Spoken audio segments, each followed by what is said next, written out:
Muy buenos días a todos, muchas gracias por acompañarnos en este tercer webinar sobre la ley de protección de datos personales. Hoy en día agradecerle principalmente por acompañarnos. Alejandro 4i, ¿cómo estás? Participar en esto. Buenísimo. Y tenemos un reemplazo, un tremendo reemplazo en Anguita Osorio. Eduardo lamentablemente no nos pudo acompañar, pero tenemos a socio Anguita Osorio y hermano gemelo. Así que qué mejor reemplazo podríamos tener para Eduardo el día de hoy, que lamentablemente le mandamos muchos saludos, que se recupere. Ángel, bienvenido. Muchas gracias. ¿Cómo están todos? Bien, bien, muy bien. Oye, este es un webinar muy importante, nos han pedido mucho, lo hicimos el año pasado cuando empezamos a conversar justo a esta iniciativa que es Ley Protección Datos .cl, que es nuestro sitio web para enseñar un poquito más de la reformada Ley 19.628, hoy nueva Ley 21.719, que parte el 1 de diciembre. Se está acabando el tiempo, ya estamos en junio, quedan menos de 6 meses, quedan 172 días, 21 horas y 55 minutos para comenzar con la nueva ley de datos personales. Entonces, la idea de esta conversación es resolver un poquito más de dudas, entender. Tenemos muchos clientes que están llenos de preguntas, llenos de consultas, porque hay muchos rumores, hay muchas... es como cuando parte algo nuevo, siempre se genera muchas dudas, conflictos. Yo sé, yo no sé, somos más papistas que el Papa, somos más exigentes que no. Entonces, por eso invité a estas dos grandes personas, Alejandro y Ángel, para que nos ayuden en esta conversación. Entonces, muchas gracias. Primero, quiero partir contigo Ángel, y para las personas que se unen por primera vez a uno de nuestros webinars, ¿qué es esto? ¿Qué es la ley 21.719? ¿De qué estamos hablando? ¿Por qué nos tenemos que preocupar? Mira, el contexto es súper interesante. Yo voy a partir diciendo que, a diferencia de Eduardo, no soy abogado, pero sí llevamos trabajando en la oficina mucho tiempo en el tema de protección de datos. Siento con alta confianza un poquito explicarles el contexto, que es lo que me pides tú ahora. Es cierto que partimos con la ley de protección de la vida privada, una ley que es del 99 y una ley mucho más débil, voy a decir. Una ley que no tenía ningún mecanismo adicional aparte de los tribunales de justicia para aplicarse. Entonces existía y sin duda tuvo aplicación de punto de vista tal vez más de el derecho al consumidor, por ejemplo, tuvo algún tipo de aplicación. No tuvo una aplicación tan general. Entonces lo que hace Chile es un poco decir, ¿sabes qué? Nos vamos a poner al día con la legislación que tiene cierto Europa, por ejemplo, o Estados Unidos también, algunos estados, que es la famosa GDPR. Vamos a hacer nuestra propia como... ¿Qué significa GDPR? Es la ley de protección de datos de Europa. ¿Cierto? Perfecto. La ley de protección de datos personales en Europa. Y nosotros nos vamos a poner al día un poco en lo que es protección de datos personales en Chile para convertirnos en una jurisdicción al nivel mundial en este tema. Y eso que implica varias cosas. Uno, que ahora la ley incluye una nueva agencia de protección de datos personales. Esta agencia de protección de datos personales funciona como un ente fiscalizador y también tiene la capacidad de multarte. Y que si eso hace una enorme diferencia, porque antes tú tenías que ir a un tribunal, ahora puedes ir a una agencia que es capaz de investigar y una agencia que es capaz de multar después a la persona que no cumple. O sea, eso inmediatamente te cambia la perspectiva de cómo va a funcionar esta ley. Además, la ley es para empresas, para personas, para organismos públicos, ¿para quién? La ley aplica a todos. A todos. A todos, a todos. Institución de educación. Sí. No, para cualquier empresa en Chile y cualquier persona también, en el fondo, la obligación es de proteger los datos personales acorde a lo que dice esta nueva ley. Y esta nueva ley, obviamente, aparte de crear esta agencia, aparte de crear nuevas sanciones, que eleva los estándares generales de cómo tú debes tratar datos personales dentro de tu institución, ¿cierto? Y solo tal vez como para hablar un poquito más de eso, podemos hablar de las sanciones, que es algo que siempre la gente tiene muchas dudas de cómo se ve el tema sancionatorio, qué significa, cuál es la diferencia. Hay mucho miedo. A nosotros nos está pasando que muchos clientes dicen, no, vamos a esperar cumple la ley de protección de datos, no cumple, ¿cómo lo hago? Y se frenan y se están coartando avanzar en su crecimiento por no tener claro esto. Cuéntame un poquito por qué es ese miedo, qué son esas multas que estamos hablando. O sea, la idea, o sea, nunca mi idea es meter miedo, pero es un poco enfrentarse a la nueva realidad, ¿cierto? A qué es lo que ocurre ahora, a qué nos enfrentamos y poder medir ese riesgo dentro de tu empresa. O sea, hay 3 niveles de multa, está la multa leve, grave y gravísima, y me detengo aquí porque mi socio siempre dice como, fíjate que no hay una multa normal. O sea, tú eres de leve, saltas a grave inmediatamente, y las multas son de 5.000, 10.000 y 20.000 UTM. Para que no quieran hacer el cálculo, es como 400.000, 800.000 y $1,500,000. Wow. Bueno, entonces son hasta cierto tope. Y claro, tal vez la primera sanción puede que sea como quien dice, oye, no hagas eso y no te multen, pero las multas pueden ser enormes, y sin duda para muchas empresas existenciales. Y no solo eso, sino que la ley también le permite a la agencia, si es que tú eres un reincidente, o sea, te equivocas no una, 2 veces, 3 veces, en hacer un multiplicador de multa hasta por 3. O sea, la multa máxima, en teoría, es como $4,5 millones. Y no solo eso, sino que también puede multarte por una cantidad de tus ingresos, hasta el 3%. Y esto es súper copiado de GDPR, y esto es como la típica noticia que uno ve como, oye, a Meta, a Google, lo multaron por 1.000 millones de euros. Esa multa es porque le cobraron un pedacito de su revenue. Claro. Entonces, es así de alto lo que podría llegar a ser. Obviamente tenemos que ver cómo eso es la perspectiva en Chile, cómo el regulador se mueve ahí. O sea, la ley va a partir del 1 de diciembre, empieza a entrar en vigencia, pero ¿cómo crees que puede pasar la fiscalización en esos primeros días? Sí. O sea, ¿va a ser dura? No sé, aquí no sabemos quién es la agencia aún. Todavía la están formando. Están en el sistema, están pensando como, o sea, hubo un pequeño fracaso, ¿cierto? Donde no se eligieron a los consejeros, pero nosotros creemos que esto va a seguir avanzando, de todas maneras. Lo que tenemos es los ejemplos que tenemos de otras agencias, por ejemplo, la Agencia de Ciberseguridad o otras superintendencias parecidas como una CMF, donde en general tienden a ser muy racionales. O sea, tal vez la primera vez ellos van, o sea, eso no te quita que te auditen y te pregunten y te pidan, te oficien y tú te estás obligado a responder. O sea, vas a tener que tener la capacidad de responder y el estrés que tal vez signifique para tu empresa, digamos. Pero en general son muy razonables, como dicen, como ya, esta es la primera vez, mira, encontramos que tenemos errores aquí, aquí y aquí, resuelve esto, ¿cierto? Cumple la ley, lee la ley, sí, ejecuta. Claro, es como pasaba por ejemplo, con la CMF en la industria financiera. Comisión Mercado Financiero. Claro, cuando llegaban a auditarte, te decían, ¿sabes qué? No cumplís todo esto. Y vos como empresa le decías, es verdad, no lo cumplo, pero tengo todo este plan que durante este año voy a ejecutar y este plan está en camino de cumplirse, con lo cual ahí ya, ok, listo, tenés un plan, estás preocupado, tenés un equipo trabajando con eso y eso ya... y aquí los tiempos, como tú partiste hablando, ¿cierto, Héctor? Son críticos, porque tenemos un poquito menos de 6 meses antes que la ley parta y es como, ok, tal vez el día 1 no te van a multar, ni siquiera sabemos eso, pero digamos que es así.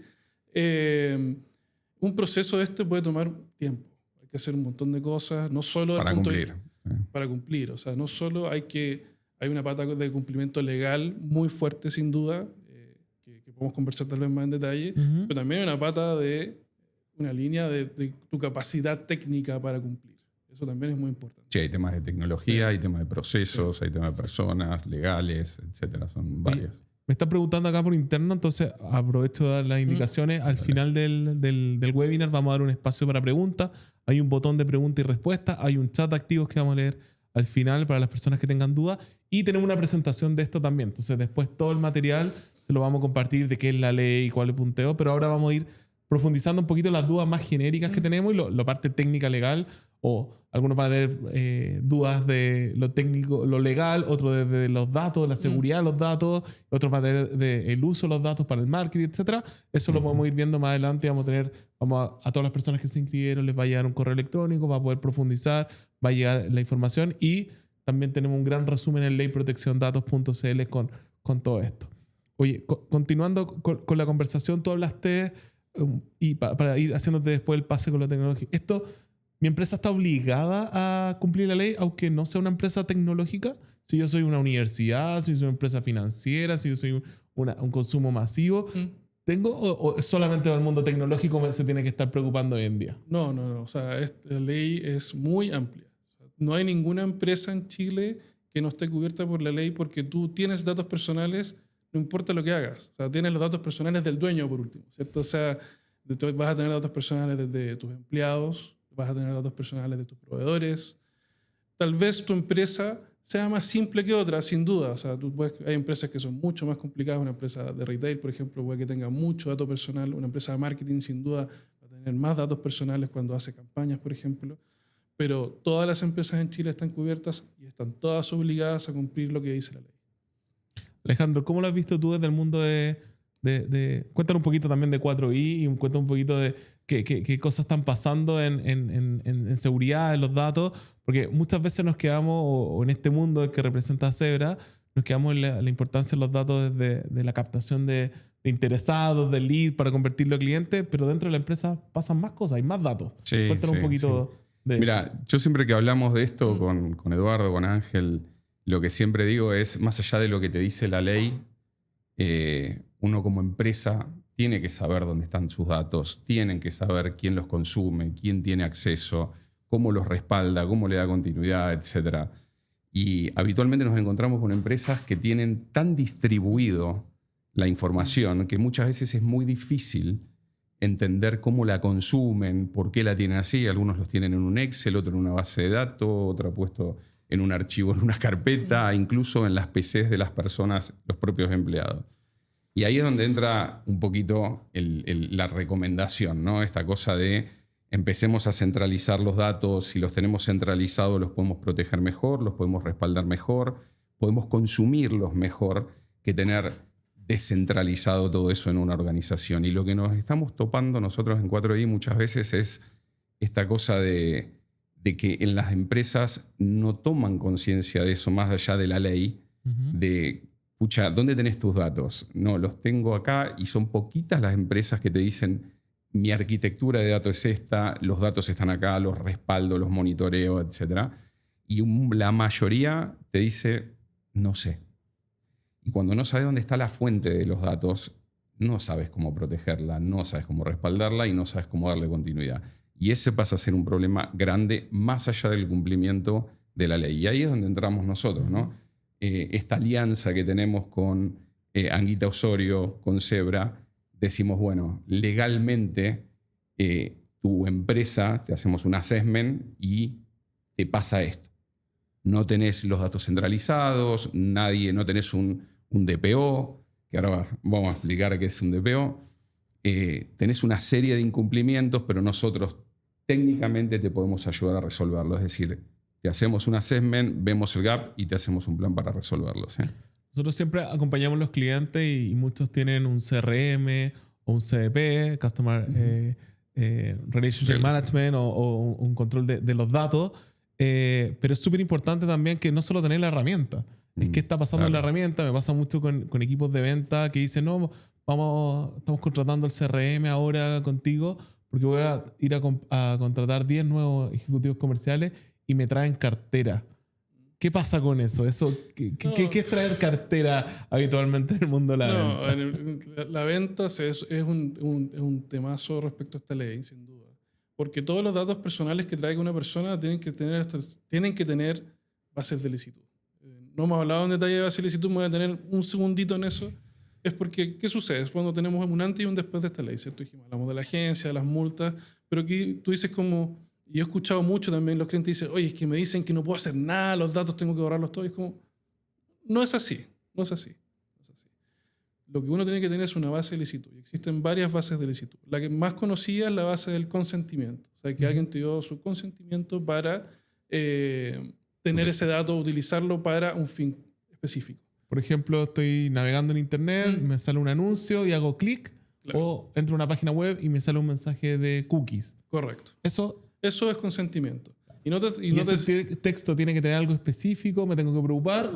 A ver, ¿qué sucede? Por ejemplo, en Europa, sí. Okay. Está súper normado. Hay un anexo especial de cookies. donde por eso ustedes si se meten a páginas internacionales van a ver que hay un montón de checkbox, porque eso está normado. En Chile esperamos que la agencia muy rápidamente se meta en el mundo términos y condiciones y el mundo cookies. Hoy en día, si tengo un CRM, activo la normativa europea o americana, estoy cumpliendo. Estás cumpliendo. Obviamente aquí estamos, en Chile nos gusta hacer las cosas de nuestra manera. Está lleno de matices y podemos hablar de los matices cuando está haciendo la implementación, pero el 95%. O sea, no es un gran tema. Oye, ahí Ángel, también la ley va a ir aprendiendo lo que le va a ir pasando y va a ir cambiando. No va a seguir creciendo como nación. ¿no? O sea, las estructuras siempre son que la ley dice algo y hay que hacerle caso a la ley, pero después hay instrucciones, hay normativas, ¿cierto? Es como que, digamos, esto es lo típico, no es el caso aquí, pero la ley puede tener una página, después puede tener 100 páginas de lo que dijo la normativa, y ahí es donde es mucho más cancha para ir cambiando, diciendo esto es lo que pensamos, esto es lo que opinamos, y un poco ir moviéndose dentro del espacio que te da la ley. Volviendo al tema del consentimiento, el consentimiento existía de siempre, ¿cierto? Esto es como... Pero lo que sucedía mucho es que era implícito. El ejemplo que siempre hay aquí es el ejemplo de la farmacia. Uno antes iba a una farmacia y te pedía tu root para sacar un número, ¿cierto? Y eso, si se han fijado, ya no es así. Ahora, ¿qué sucede? Puedes saltar. Sí. Porque eso es justamente el equivalente a que la cajita que tú dices no venga prechequeada, ¿cierto? Okay. El consentimiento debe ser libre. Tú debes ser capaz de decir que no. O si no, no es consentimiento. Además, el consentimiento debe ser explícito. O sea, tú tienes que dar consentimiento explícitamente respecto a qué es lo que tú vas a hacer con esa data. ¿Cómo se lo salta a la farmacia? Vuelvo a mi ejemplo de farmacia. La farmacia antes lo que hacía es que tomaba tu ticket, tomaba tu root, tomaba tu compra y y procesaba esa información. ¿Cierto? Hoy día no puede. ¿Pero cómo lo hace? Tiene una aplicación, tiene un club de puntos, tiene un club de fidelización. Y ese club de fidelización, cuando tú te metes a la aplicación, te pregunta, te pide consentimiento, dice, vamos a usar esta información para... Tú puedes salirte de la información. Entonces, nuevamente, si se fijan, no es que no se pueda, es que tú tienes que tener los mecanismos correctos para poder adquirir la información y poder usar la información para un fin específico. ¿Qué pasa cuando una persona te llenó un formulario porque estaba interesado en tu servicio? Eso es un consentimiento. Sí, correcto. Y tengo que decir, a pesar de que no se ha suscrito a mi newsletter o algo así. Sí, ahí es donde... Hay un interés comercial. Lo que sucede es que hay varias cosas que pueden suceder aquí. Uno es que sin duda tu formulario, y si se inscribieron en el formulario de ley de datos, tenemos todo este detalle aquí, ¿cierto? El formulario empieza a decir, oye, este formulario es para usted consciente, para que le hagamos marketing, para que hagamos un tratamiento de sus datos, para este fin específico. Eso dice el formulario, ¿cierto? Sí. Pero además... Datos, si se inscribieron para este webinar, lean nuestro formulario, está cumpliendo la ley de protección de datos y lo pueden usar de referencia para sus formularios y sus actividades, webinar, evento o interés legítimo en contratar servicio o producto. Correcto. Entonces, ¿qué es lo que sucede? Que uno aquí va, y por eso uno agrega varios checks, porque dice, ok, consentimiento para venir a este webinar. Yo para este webinar tengo que tratar tus datos, tengo una lista de la gente que viene al webinar, ¿cierto? Enviamos el mail, conéctate aquí, te vamos a mandar un mail. La ley, pero el siguiente paso es si tú le diste check a un newsletter, por ejemplo. O sea, tuviste consentimiento para que te siguieran mandando información. Espero que todos le hayan dado el ok para educar más, así como hoy la ley de protección de datos. En el futuro van a haber otras leyes o también está cambiando el marketing todos los días y tenemos que Entonces esa es otra línea. Y la otra línea, que es la más, tal vez más amplia a la que tú te haces referencia, es como, ¿qué hago con mis listas? ¿Cierto? Porque todas las empresas tienen listas de marketing que las obtuvieron de manera, en verdad, correcta anteriormente, pre-ley, digamos. Las compraste, tenés bases de datos o no tienes una base de licitud tan específica. Lo que se usa mucho, y por ejemplo, tal vez los que somos marketeros, por ejemplo, un Apollo en Europa funciona así. Es que ellos tienen esta base de datos, hacen scraping, obtienen datos y después que tienen los datos, ellos dicen, mira, yo tengo un interés legítimo. Esta es otra base de licitud. Tengo un interés legítimo en utilizar esta información para marketing. Lo correcto aquí es que tú, a cada persona que tú obtuviste esa información, la avises. Es como, señor, tanto, yo tengo tu información, lo estoy usando bajo interés legítimo para hacer marketing. Si tú quieres que no uses esta información, clic aquí. Que no pasa como, por ejemplo, cuando te llaman por teléfono para ofrecerte cosas, ¿no? O sea, la gente que te llama por teléfono para marketing está en un problema, sin duda. Claro. Ya lo vamos a ver más Sí, adelante, sí. vamos a hablar del número Sí, no. 809. Sigamos Sí. ahí en el ejemplo. O sea, en el fondo, si yo en el pasado tengo base de datos, porque claro, mi empresa tiene 10 años, 5 Sí. años, 50 años, hay base de datos en el pasado, me tengo que preocupar de darle el espacio de que se puedan desinscribir. Claro. Y aquí salta un tema que es enorme, que es otra obligación que te da la ley, que son los famosos derechos ARCO. ¿Derechos? ARCO. Arco. ARCO P. Arco, Es, P. es, aceptación, cancelación, disculpen, cancelación, oposición, portabilidad, rectificación. Entonces la gente tiene derecho, en el fondo, esto es una forma como bastante legal de decir, derecho a ser dueño de sus datos, ¿cierto? A hacer lo que ellos, como titulares de los datos, sientan que es mejor con sus datos. ¿Qué significa esto? Que todas las empresas que tengan datos personales están obligadas a ofrecer un mecanismo por el cual ejercer los derechos ARCO P, en este caso. Entonces uno tiene que tener un canal, un sistema que le permita a las personas decir, hola, yo soy Ángel, no es tan fácil, ¿cierto? Soy Ángel, quiero que borren mis datos, quiero que arregles un dato, tienes mal puesto mi nombre, tienes mal puesta mi dirección, ¿cierto? Quiero además que me mandes de forma ordenada todos los datos que tienes de mí. Y para esto tú tienes un mes por ley. Entonces no es, o sea, ¿cuál es mi punto? Y tal vez Ale no pueda ayudar más, pero tienes que estar preparado. Eso, en el mundo del marketing es tener un CRM, un CDP, un sistema. Tienes que tener una forma de poder buscar tus datos. Se acabó el Excel. El tema, con es que base de datos. el tema es que en ese minuto no te podés poner creativo. Tienes que decir, uy, me llamó Ángel y me dijo que borre todos sus datos. Entonces vos te das vuelta y decís, ¿dónde están los datos de Ángel? Y en ese minuto tenés que tener tu mapa de datos, tu arquitectura de datos, tus fuentes de datos mapeadas para decir, cuando me llama un cliente y me pide borrar sus datos, yo tengo que ejecutar este procedimiento, porque este procedimiento lo hace en todos estos lados. Perfecto. Si eso no está, te empezás a poner creativo, podés dejar cosas sin borrar, te piden evidencia, Sí. ¿verdad? Te piden evidencia para que vos demuestres que realmente ejecutaste, y todo esto es un proceso que tenés que llevar adelante y tenés que ir dejando muestra de lo que haces. Sí, no, eso es clave, el tema de la evidencia, y esto un poco también volviendo al tema legal. O sea, si viene una agencia y tú dices como, no, si yo hice bien mi derecho ARCO, borré las cosas, como...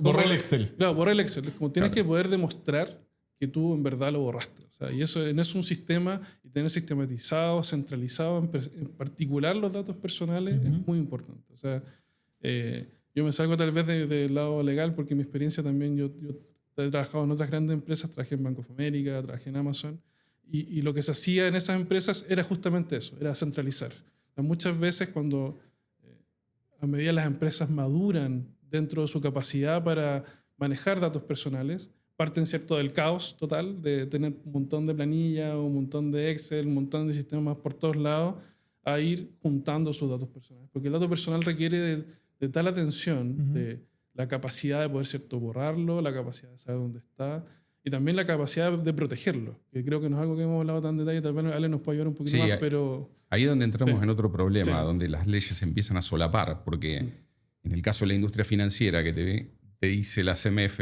tenés que tener retenidos 10 años de información en respaldos. Las transacciones. Las transacciones, por Hizo una ejemplo. transferencia de años queda registrada Claro, por entonces, según la ley de protección de datos, te dice tenés un mes para borrar. Pero por otro lado tenés la CMF que te dice tenés que tener 10 años de respaldo de todo lo que está pasando en tu banco o en tu institución financiera. Entonces, ¿quién tiene la prioridad en eso? Esas son cosas que todavía No, faltan o sea, también, ¿no? la ley es bien explícita en que hay que hacer conciliaciones aquí. O sea, Ok. en el caso de una CMF, por ejemplo, se entiende que tú no vas a poder borrar la transacción bancaria. Claro. Eso es lo más razonable, ¿cierto? Pero hay no todos los casos, y aquí la ley sí tiene algunos mecanismos.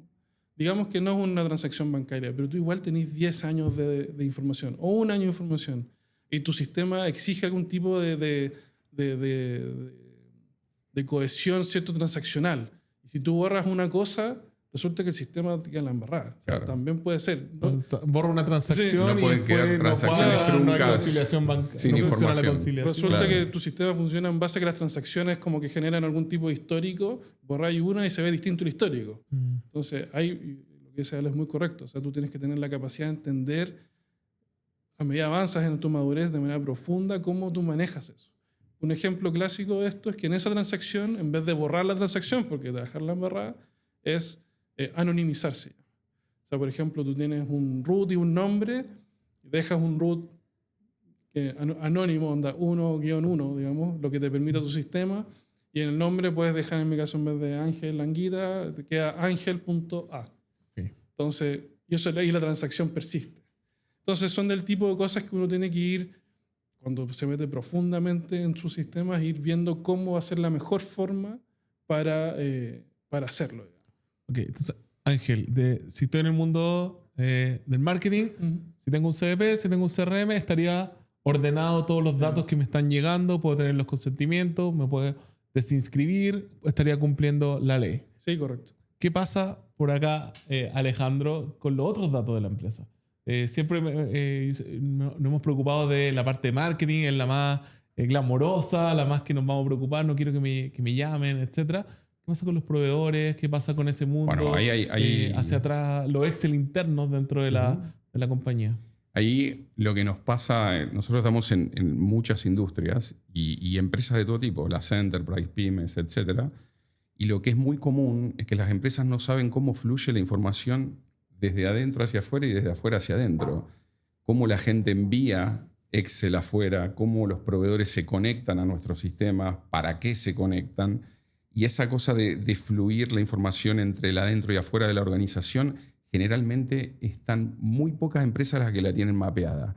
Y eso, más allá de que es un riesgo gigante de ciberseguridad, de fuga de información y demás, es un problema dentro de la ley porque, digamos, tenés información que muchas veces incluye información de clientes, de empleados y demás, que se va hacia afuera que no sabes para qué. Y eso, con el correr del tiempo, como no hay alguien y no hay un proceso particular que controle eso, empieza a ser complicado cuando empiezan a salir este tipo de leyes. Dame un ejemplo típico que estamos entregando información sin darnos cuenta y queríamos parar mañana mismo.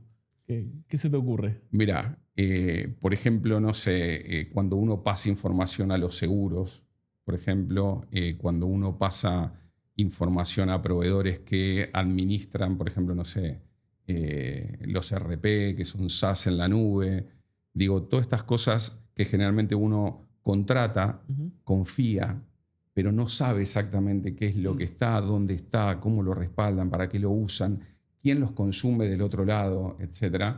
Bueno, esos son ejemplos que habitualmente uno se tiene que empezar a preguntar, ¿no?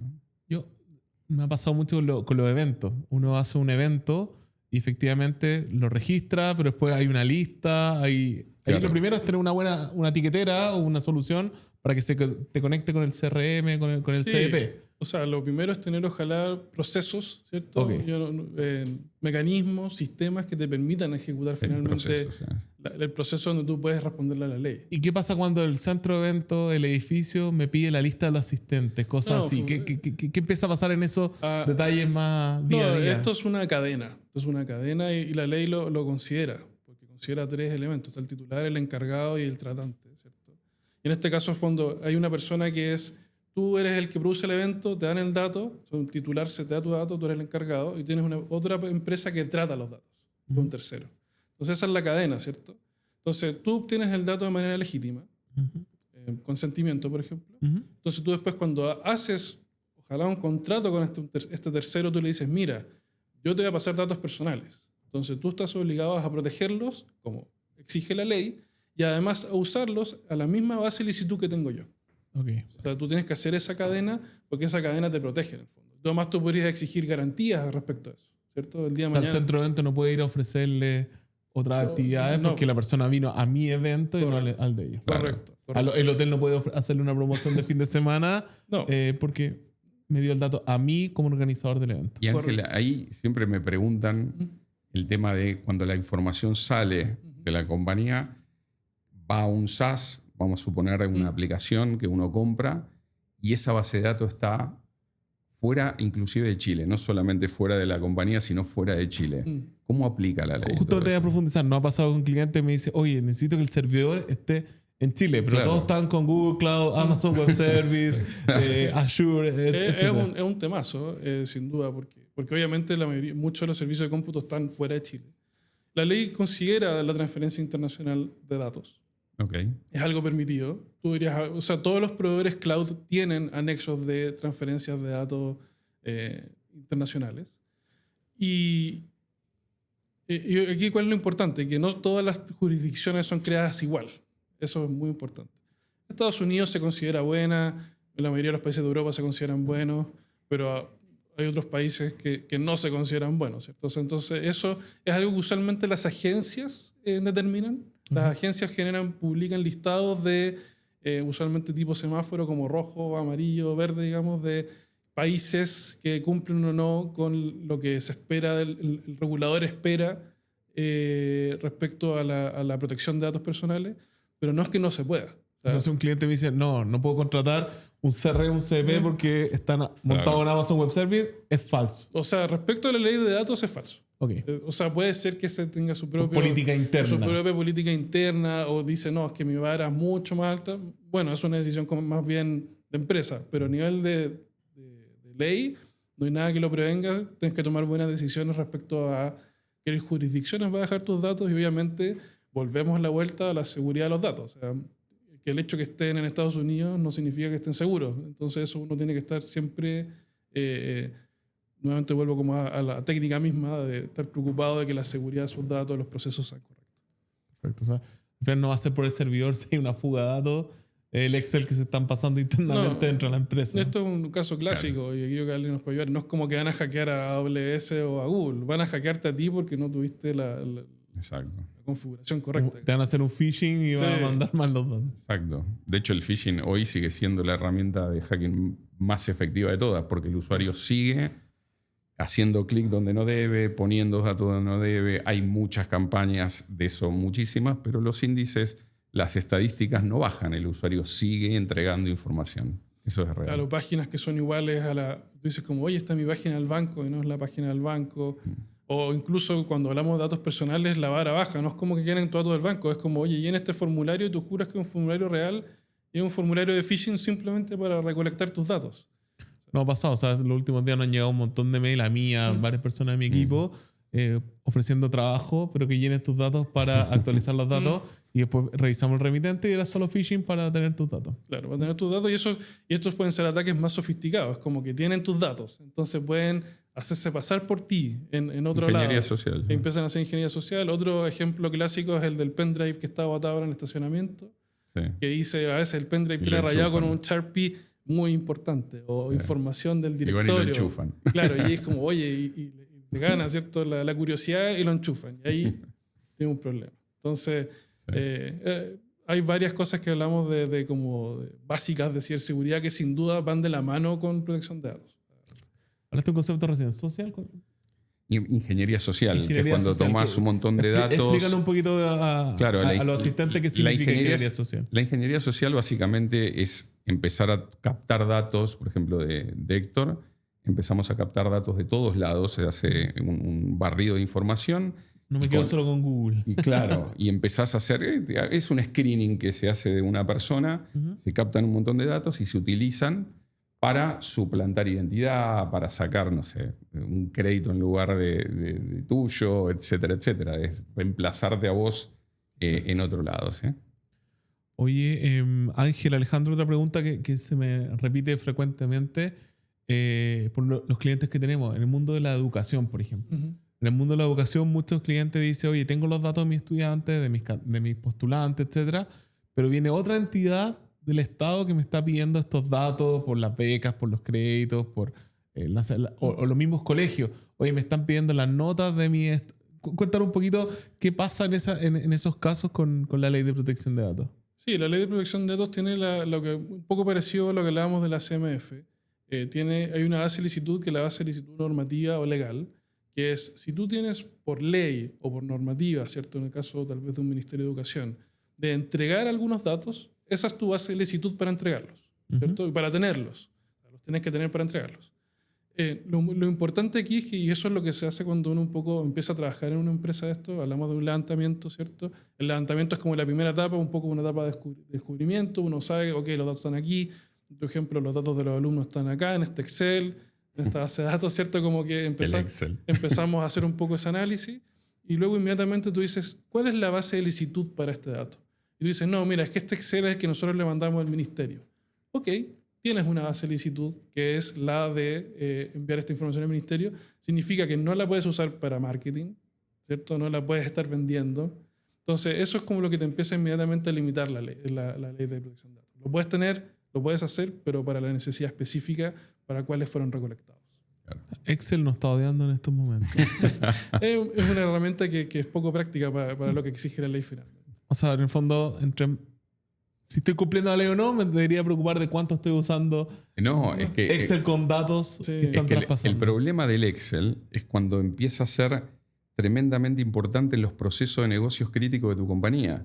Y ahí la separo en dos cosas. Una cosa es el cumplimiento de la ley con los Excel dentro de un proceso y otra cosa es cómo se enquistan los Excel que si dejan de estar, hay un proceso crítico en tu compañía que no funciona. Y eso tiene que ser reemplazado con un proyecto de centralización de datos y eliminación del Excel para llevarlo a una base de datos central y que a partir de ahí lo empieces a consumir con una aplicación o lo que fuera, ¿sí? Perfecto. Otro tema que quiero abrir antes de empezar a recapitular y a ir cerrando el webinar y abrir las preguntas. La inteligencia artificial. Hoy en día muchas organizaciones dicen, no, nosotros no usamos inteligencia artificial, pero los colaboradores sí están usando inteligencia artificial, sí están pagando sus propias cuentas de ChatGPT, de Gemini, de Claude. Cuéntanos un poquito qué pasa ahí. No, este es un tema emergente, ¿cierto? Porque esto es todo nuevo. Pero la ley de protección de datos, en el fondo, viene con todas las herramientas para tener la estructura correcta. Y aquí siempre hay gestión de riesgo y gestión de qué es lo que quieres hacer y no quieres hacer. Pero, primero que todo, o sea, que tus empleados usen una AI que no es la que es la corporativa, es un enorme riesgo. Un riesgo de fuga de datos, pueden incluso que estén usando una cuenta gratis y en la cuenta gratis la empresa de AI tiene derecho a entrenar el AI con tus datos. O sea, primero, sí. Mundo corporativo, no cuenta gratis. Nada de cuenta si gratis. tengo una cuenta gratis, ya estoy compartiéndole los datos de mi organización a la AI. OpenAI, sí, a Google, a Gemini, Anthropic, a cualquiera de ciertos los proveedores típicos. O sea, eso no inmediatamente. Eso es algo que puedo hacer esta semana. Sí, para que todos los que están escuchando ya avancemos cumpliendo la ley, eliminando eso esta semana. Lo primero que tienen que hacer es que tienen que eliminar el acceso a AI con cuentas gratis, hacer una política, entrenar a su gente. Y ahí como empresa, para que tu empleado uno controla lo que puede, ¿es un anexo? No, uno puede hacer, o sea, uno puede entrenar, uno puede hacer anexos, puede estar en el reglamento. No, inclusive puedes bloquear las otras páginas, ¿cierto? Claro, tú eliges una. Y ahí inclusive, obviamente, depende del tamaño de la empresa, hay empresas que tienen su propia IA. Sí. Bloquean acceso a la CIA, pero tienen su propia IA y dejan que los empleados consuman. Y ahí saltas, como te digo, esto nuevamente un gran espectro. El más rápido es como nada gratis. Eso no hay una posibilidad. Luego hay sin duda hay planes empresariales, ¿cierto? Y esos planes empresariales, lo que yo digo es que hay que estudiar lo que te ofrece cada proveedor. No todos los contratos son iguales. Eso sí o sí. También creo que es bueno, ojalá, tener un proveedor local. O sea, si tú tienes un partner de Google o un partner de Microsoft, ojalá que a través de ellos te provean para que tú puedas tener este contrato que ya hablábamos antes de la cadena, donde ellos se hacen cargo de que los datos que yo les estoy pasando no van a ser usados para entrenamiento, no van a ser entregados a terceros, yo se los estoy pasando bajo mi base de licitud, que es para, ¿cierto?, hacer mi trabajo, etc. Eso es una línea, ¿cierto? Si tú quieres tener ahí públicas, por así decirlo, como son un Gemini, un Claude, un ChatGPT, etc. Y luego, efectivamente, puedes darte un salto a infraestructura propia.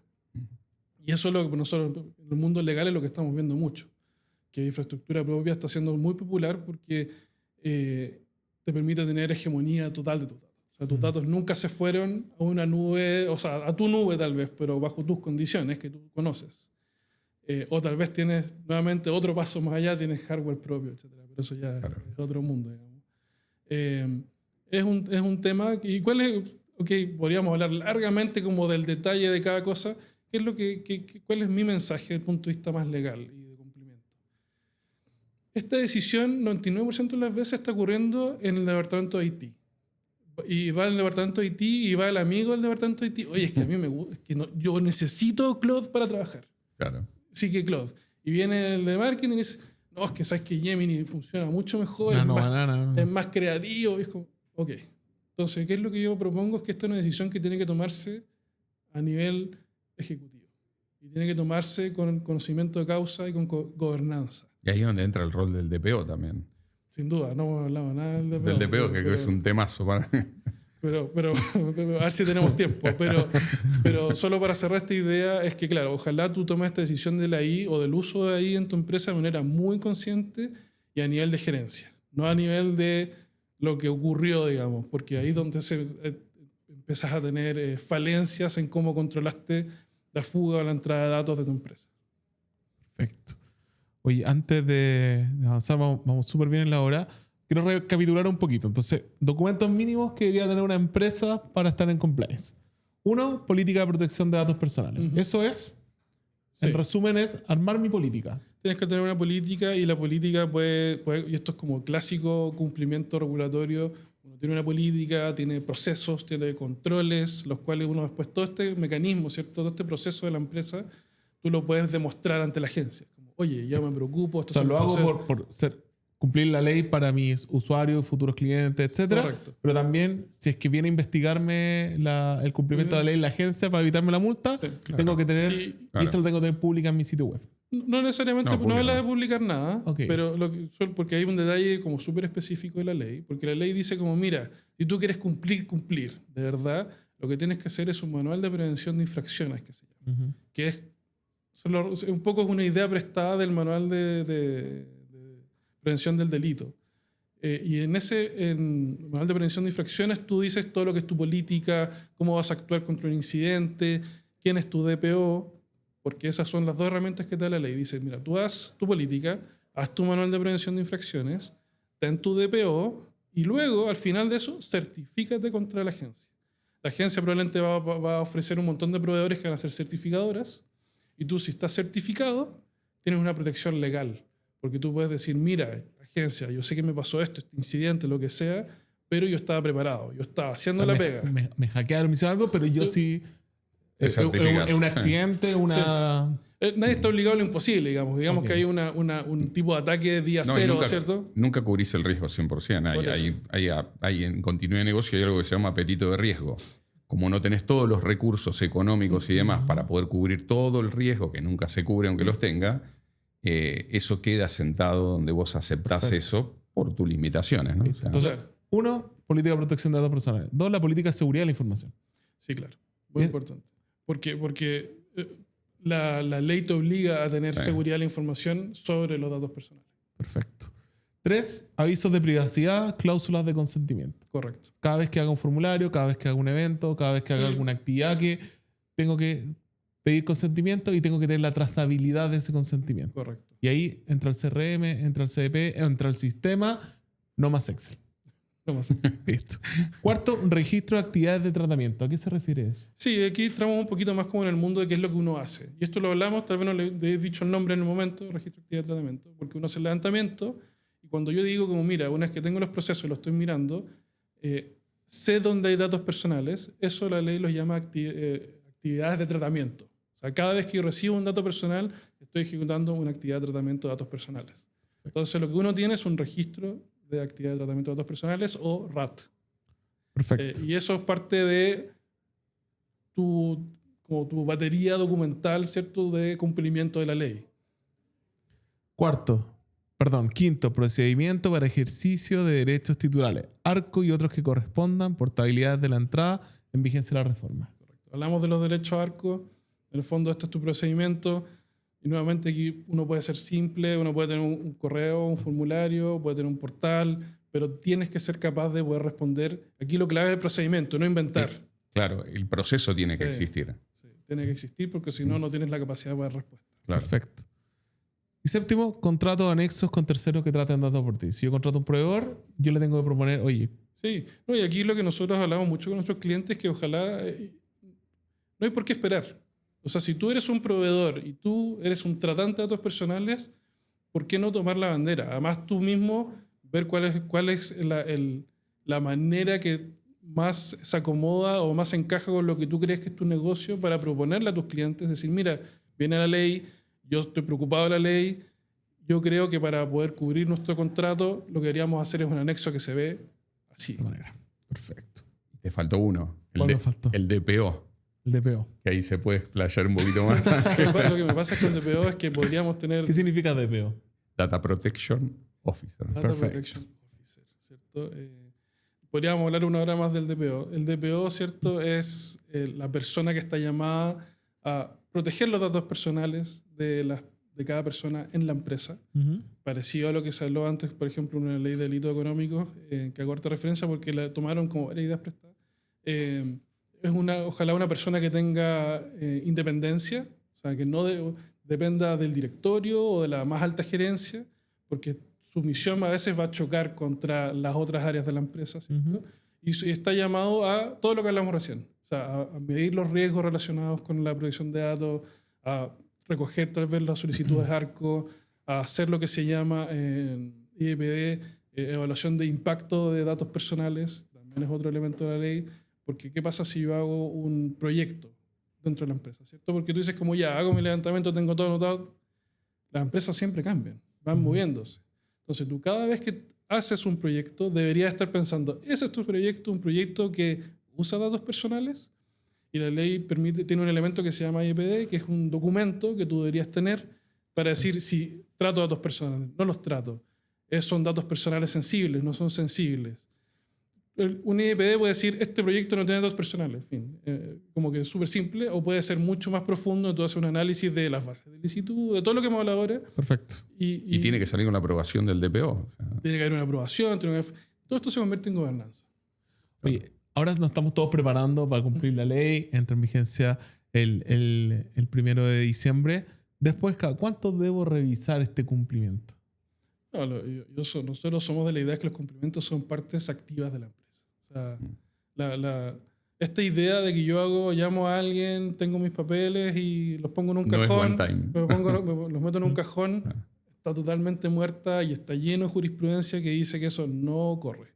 Tú tienes que tienes que buscar la forma que tu empresa tenga un proceso donde continuamente evalúe su riesgo, en este caso de protección de datos personales. Perfecto. Oye, voy con 3 casos. Antes que aquí tengo hartas preguntas. Recuerden que hay un botón de preguntas arriba para pasar a responderla. Hay hartas preguntas que nos han llegado, equipo. Y hablamos un par de cosas de qué está pasando ahora con las llamadas telefónicas, que lo dejamos postergado. Entró la ley de vigencia, el número 809, está el número 600, que nadie los contestaba, que es para la cobranza, ahora permiten llamar de uno. ¿Qué pasa con las llamadas comerciales? ¿Qué pasa con las llamadas cuando te ofrecen un servicio, etcétera? O sea, a ver, siempre que te llaman para ofrecerte un servicio, eso usualmente sin consentimiento de partida, ¿cierto? O sea, no tienen una base de licitud. Y qué va a ser bueno para el consumidor es que tú vas a poder vas a poder ir a la agencia y hacer una queja. Decir como, señor agencia, me están llamando para ofrecerme servicios a los cuales yo no he consentido.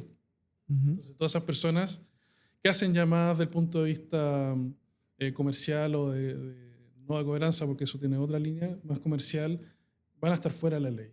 Okay. Excepto que hagan lo que estábamos hablando antes, que hagan un levantamiento, te manden un correo o te llamen para decirte, hola, Ángel, tengo que llamar, tus datos, ¿te puedo llamar? Y tú dices, no, se acaba. O sea, cualquier cosa distinta de eso va a estar fuera de la ley. Ok.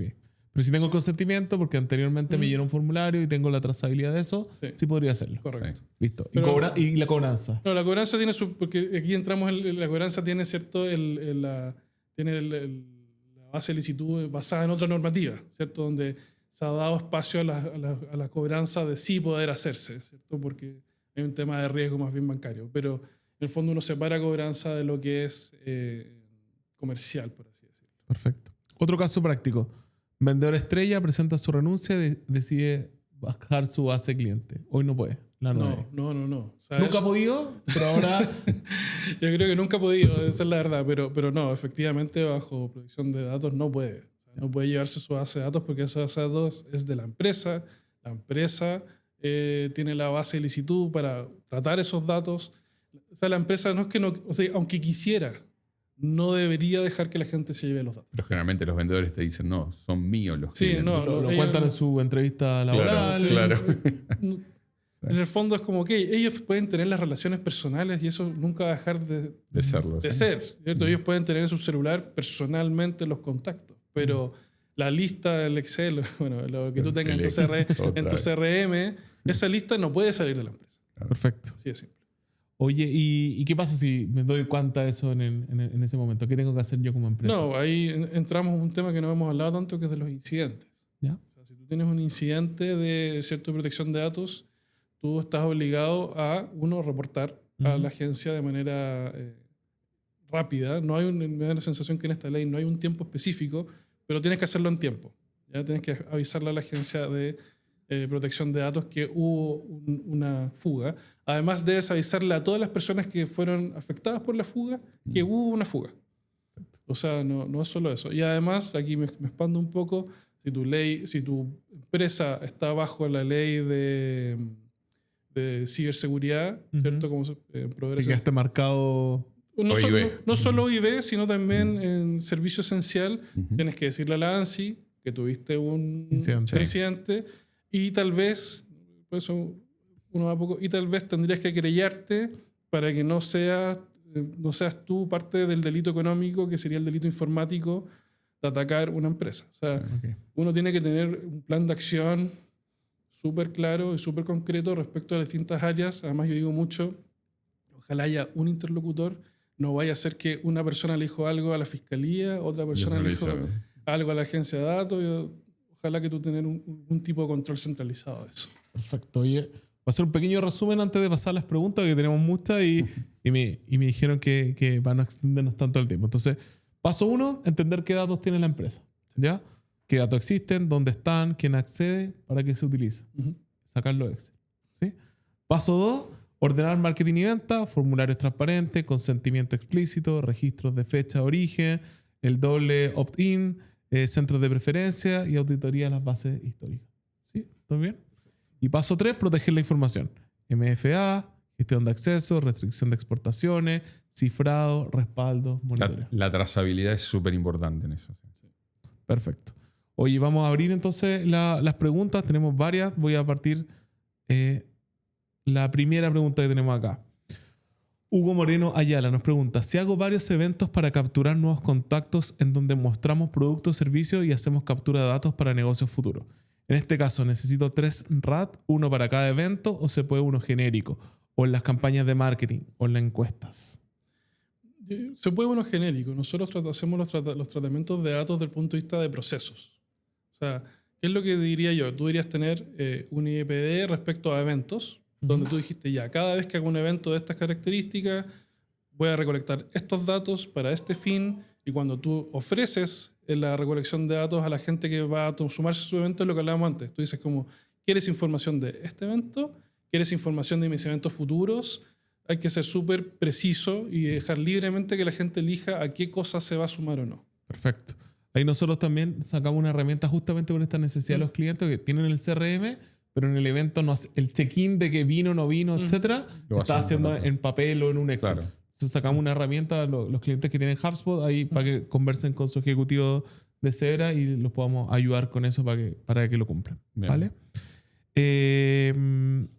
Siguiente pregunta. Las mineras exigen para efectuar servicios que los técnicos cumplan con ciertas condiciones. Piden exámenes médicos para validar que estén aptos. Como empresa, ¿me puedo negar al envío de esos datos ya que es dato sensible, aun cuando hay contrato vigente que exigen ese documento? O sea, nuevamente es como... Yo creo que tú que te quieres ganar el contrato con la minera, ¿cierto? Esa es como mi primera... Partamos de la base, esa ¿no? es mi base. Entonces yo como, ok, puede que la minera te lo pida. Entonces lo correcto es que tú en tu contrato de trabajo, ¿cierto? Cuando contratas a la persona le dices, persona, voy a recolectar tus datos sensibles probablemente que tienen relación a tu salud, ¿cierto? Para fin de yo poder ganarme licitaciones con mineras. Y eso lo firmamos y tenemos el consentimiento.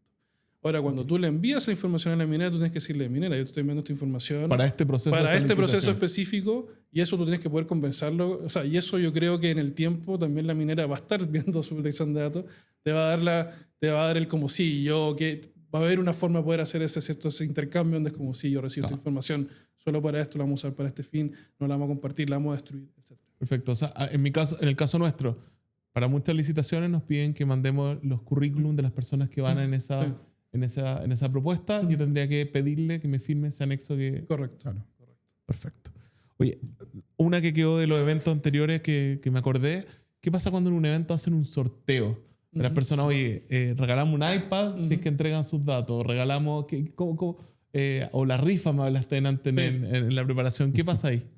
No, hay que tener mucho ojo, sin duda, porque en el fondo es como, nuevamente, lo importante cuando hablamos de consentimiento es que tiene que ser libre, ¿cierto? Y en muchos países esto está específicamente normado. Tú no puedes hacer como, yo te regalo algo para que me des tus datos. ¿Participo por un auto? Claro, no, pero en Chile no sabemos aún qué va a pasar respecto a eso, pero yo tendría mucho ojo con la obligatoriedad de entregar tus datos para participar. Muchas veces tú deberías dejar participar sin entregar datos. O sea, ese es un poco el... Y en otros países lo que vemos que lo hacen tal vez como que sale grande, participa, pon tu nombre y chiquitito abajo dice, puedes participar igual apretando aquí. Pero sí hay que tener ojo, no es tan simple. En otra pregunta de Paola Zuccone. ¿Y en Mercado Libre dejarán de pedir el root cuando te llega un pedido? ¿Puedo negarme? Yo creo que son cosas que van a empezar a cambiar. De todas O sea, maneras. esto es como cuando va a un edificio Sí. el conserje te pide el root. ¿Qué pasa ahí? Claro. No, yo creo que lo que pasa es que entre más pequeño vamos, ¿cierto? Yo les contaba que un edificio es difícil, como qué sistema va a tener un edificio, tal vez en un condominio más grande sí, pero en un edificio chico, digamos, tal vez no van a tener la capacidad. Pero de todas maneras tú puedes no entregarlas. O sea, y la ley te dice que ojalá tengas alternativas razonables. Ok. O sea, por ejemplo, esto es un caso clásico que nosotros decimos, muchas empresas hoy día tienen huella digital o cara para entrar a la oficina, ¿cierto? Está bien, ojalá tengas otro mecanismo para poder entrar a la oficina también, porque no se coincide el nivel de seguridad que estás pidiendo con el dato que estás solicitando. Okay. El punto es que en el camino nos vamos a ir dando cuenta de un montón de cosas que van a ir surgiendo y la ley va a ir adaptándose también. No, lo que pasa a es que eso, tenemos o sea, clientes, por ejemplo, que dicen, oye, es que tengo ahora todas mis oficinas con reconocimiento facial y es la única forma que tengan para entrar. Digo, como, la verdad es que tú deberías dar una alternativa para poder entrar con tarjeta o con un PIN o otra forma de entrar, porque no puedes obligar a la gente que te entregue la cara para entrar. Es como tal vez puedes obligarla si quiere entrar a la boda, ¿me entiendes tú? Como que tiene que haber un equilibrio entre lo que estás pidiendo. Oye, justamente con los datos me tomo tu punto y después voy a la pregunta. ¿Qué pasa también? Que se está hablando mucho de la tercera edad, que oye, tenéis que tener el QR, tenéis que tener todo y si no puedo acceder a algo, te estáis quedando fuera. Es una realidad también muy potente a revisar. Que tengo otra pregunta. Tengo una consulta respecto a la solicitud de datos biométricos para verificación de identidad y acceso a los sistemas. Entiendo que actualmente muchas empresas utilizan este tipo de mecanismos de autenticación. Sin embargo, no me siento completamente cómoda entregando mis fotografías, ya que la información proporcionada no se indica de manera explícita cómo serán almacenadas, protegidas, utilizadas ni por cuánto tiempo se conservará. Mi preocupación es que si no acepto este procedimiento podría quedar sin acceso al sistema y por lo tanto sin poder desempeñar mis funciones con normalidad.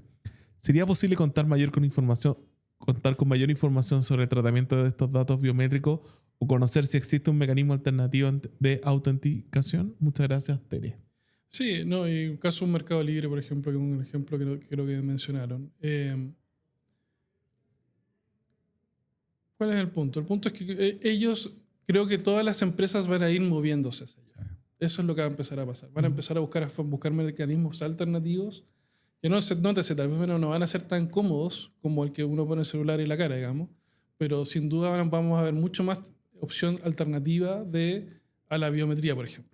Porque nuevamente no es equilibrado lo que te están pidiendo, o tal vez dices como, oye, para un dato transaccional de dinero sí es suficiente, pero creo que va a haber alternativas. Y lo otro también, a medida que la ley, ¿cierto?, a 1 de diciembre empieza a regir, esperaría que hubiese mucho más, las empresas empezaran tampoco a entregar mucha más información de cómo se tratan los datos, cuáles son las bases de licitud para esos datos, dónde tú puedes realizar una solicitud ARCO para borrar esos datos. Además, si no estás conforme, vas a poder ir donde la agencia y decir, señora agencia, ¿sabes qué? Me están pidiendo mi cara, no me están dando alternativa, me parece que no es correcto. ¿Por qué usted no va y pregunta qué pasa ahí? Listo. Vas a tener alternativa. Consuelo Uribe Fernández. Hola, Consuelo, por acá y Construye. Gran cliente de Severa. Tengo algunas consultas sobre ley de protección de datos y su impacto en procesos comerciales.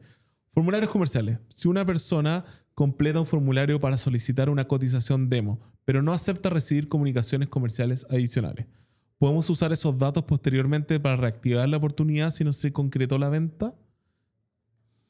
O sea, la verdad es que si tú... Hay que segregar cosas, pero es una pregunta que tiene varias partes. Tiene varias preguntas, pero voy con esa... Si el formulario dice como sí, estoy ok con que me coticen, la pregunta es como si yo intento reactivar, ¿eso es parte de la cotización o no? Es como que tú podrías decir que es todo parte de como un gran contacto comercial. Lo que yo te diría es que no puedes hacer sí o sí, es como si te pidieron cotizar para un servicio específico, ir y decir como te ofrezco otro servicio, ya, excepto que te haya dado el segundo clic. Ok. O sea, me tengo que preocupar que tenga el segundo clic. Sí. Y después, si hago un seguimiento, tengo que hacer seguimiento o partir la conversación en relación a esa cotización pasada. Correcto. Además, la persona puede decir, ¿sabes que no quiero nada más con esto? Y tú estás, en el fondo, ejerciendo su derecho ARCO y hasta no más llegaste. Entonces, pero te lo tiene que decir explícitamente. Perfecto. ¿Cuál es la diferencia entre hacer seguimiento comercial de un lead y reutilizar esos datos para campañas de marketing, WhatsApp y reactivación de conversaciones? Si un prospecto inició una conversación por WhatsApp y quedó pendiente, ¿podemos volver a contactarlo después de un tiempo para retomar la conversación? ¿Existe algún plazo o condición para que esto sea considerado seguimiento comercial válido? Prospección B2B con datos de terceros, Apollo, LinkedIn u otras plataformas. Si obtenemos... Vamos a parar ahí, porque sigue... No, ahí nuevamente uno tiene que hacer un mapeo de procesos, digamos. Es como, ¿cómo llegamos a WhatsApp? O sea, la persona te escribió por WhatsApp a ti, ¿cierto? Inicialmente. Ok, eso es un consentimiento implícito. Ok. ¿Cierto? Entonces yo diría como, tal vez lo correcto sería optimizar tu proceso e inmediatamente decirle como, oye, hola, gracias por contactarnos, y le dais como un mensaje que dice como, pero si hola. mi WhatsApp personal y me referenciaron, ahí muchas veces me escriben a mí, oye, me dieron tu dato, Héctor, de que hacen bien esto. Las relaciones personales tal vez, pero ese lead eventualmente tú lo vas a meter a tu CRM. Entonces en el CRM tendría que decir, me escribió por WhatsApp tal día y hay un consentimiento implícito. O sea, tú deberías preguntarle como, oye, ¿hay un problema que te hagamos seguimiento de esto? Sí. Y tú tal vez le das un pantallazo y lo subías al CRM. O sea, tener algún tipo de proceso, esto es un tema que nos ha pasado mucho, especialmente en temas comerciales, que es como, yo obtengo de todos lados y no todos están como duros. Bueno, es responsabilidad de las empresas buscar los procesos que le permitan tener la evidencia de que lo que se obtuvo es legal. Y eso, sin duda, agrega fricción. Yo entiendo que a los vendedores tal vez no les encanta, pero ojalá mantener esa conversación lo más clara posible y la gente del tiempo se va a ir acostumbrando. O sea,